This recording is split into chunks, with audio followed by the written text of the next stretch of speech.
Good afternoon. This is Stormcastle from Stormcastle's Comics Collectibles, and I'd like to talk about the new Ultimate Spider-Man in the Ultimate Universe. Started in Ultimate Invasion, 4-issue series, where the Maker had managed to escape his imprisonment and had gone back to his own universe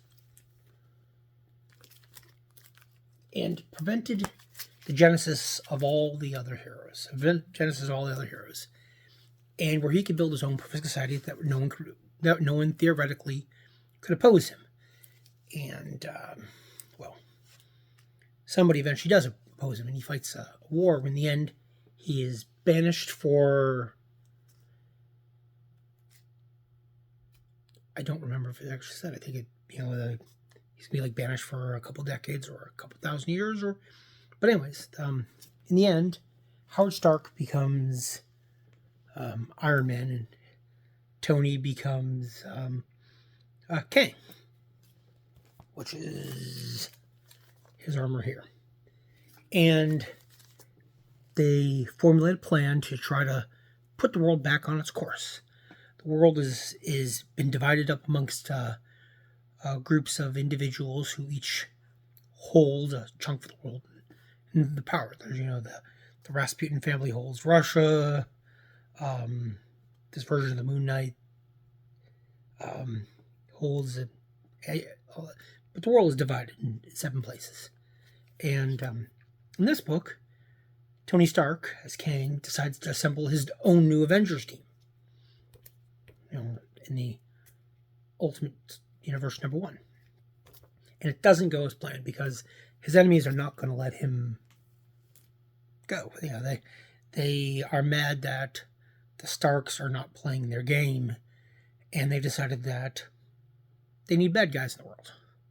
So there's a massive disaster, and that's where Ultimate Spider-Man comes in. This is a world with much older Peter Parker. He's in his 30s. He's married to MJ. He has a couple kids. Ben Parker didn't die. May dies in the aftermath of what happens in the Ultimate Universe. Ben is friends with J. Jonah Jameson, and Jonah is the editor-in-chief of Daily Bugle, and Ben works for him, and Jonah looks on Peter with more of a mentor and a feeling, and good feelings, and is supportive. Ben and Jonah argue, but it's more of arguing of coworkers. It's a different thing. I enjoy it. I enjoyed this. I'm not a big fan of the original Ultimates. I always felt that was a little too much edgy. I didn't like some of the way there were some reworks. I didn't like the way I didn't like the look of the Green Goblin or the Hobgoblin. I absolutely disliked that. And honestly, a lot of time I felt it was like a bit of a. It was much more of an edgy parody. Captain America was much more jingoistic. It really felt like it was a tie back to like they had before they had started creating. They picked up Rick Veich's Brat Pack series and read it and took it to heart. And if you've never read Brat Pack, find a copy. Those 5 books were pretty interesting. Rick Veitch left DC and was pretty angry when he put the series out. So, but at that point it was he was angry at the heroes, and it feels more like that for the creators of a lot of the Ultimate Universe, is that they didn't like the characters and they just wanted to make them mean. And it just I was not a fan, but I've enjoyed this. The first story issue was pretty good. The art is fairly nice. It's good penciling, good inking. The first book, the first issue is out. We actually, we don't see him as Spider-Man. He has found out that, well, there's been a big accident, and there's been death of many people, and amongst the people killed is May Parker. Where Ben is alive, and he's friends with Jonah, and they're co-workers. Jonah's the editor, Ben's assistant editor of the Daily Bugle. Peter is a valued employee. He's treated almost. Jonah treats him almost like more of like a mentor. It's really nice to see these characters that we're so familiar with in these new situations, and Peter keeps going through their thinking that he's not doing enough to help. He feels like he's missing something. And because, as we find out towards the end of the book, is that Tony Stark, before the incident, says, I'm from the future, sometime in the future, and tells him that the Maker had stopped, and he said, you were destined to be a great hero. And you had this responsibility and this actions where you led a life helping people out. And if you open this box and use this, which, as you will fulfill what your destiny should be. You just have to be willing to make a change. And as Peter goes through the entire book, he feels he needs to be a change. Jonah and Ben both quit the Daily Bugle because they want to do less real news and more of their, and they're like, no, that's not how we are. We're going to try to tell the best story as possible, tell the truth, be honest, more honest. And Peter, it echoes in his head because Peter Parker has always been, at least what we've seen, he's always been, great power with great power must also come great responsibility.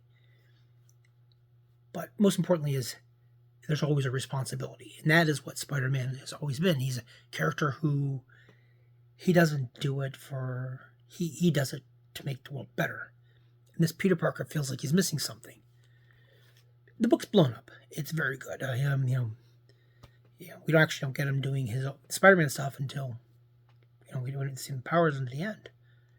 In fact, the book's blown up so much that apparently people are getting this Marvel preview, which has the first forward picture of it, and that people are actually, from what I understand, are sending him to CGC to get graded. And this book's actually going for something online, which blows my mind. Normally, I just kind of throw these. I get my previews, look through the stuff, and figure what I'm going to get. But a lot of people like this new reinvigorated taste. They like the new story. There's something about it that is so. And I got the basic regular cover. I wish I grabbed a copy for my oldest. Grabbed one of the variant covers because I've seen some of the variant covers. They look pretty good. I just grab me a copy. I'm thinking this is gonna be a fun ride, as long as it continues with the care that they've done so far. This is gonna be something that people are gonna be talking about for a long time. It's a new look on an old character we're all very familiar with, and the best thing about it is this Peter Parker feels familiar to us, but it's a new take on him without it being like a weird distortion. The new X-Men book coming out has a Peach Momoko cover, and I think Peach Momoko is doing all the art. The Black Panther, I understand, looks pretty good also, so I'm gonna, people have seen some, I guess some of the art has been shown off, and after the Ultimate Spider-Man, people are now clamoring for that they have high hopes for them also, and honestly, I would like to see more of the continuation. If it's going to be this level of quality, I'm in for the new Ultimate stuff. So the old Ultimates was never really my kind of thing. There was some good stuff. I mean, Miles Morales, everybody loves Miles Morales. Those movies came out, all the Spider-Verse stuff. Those are pretty solid.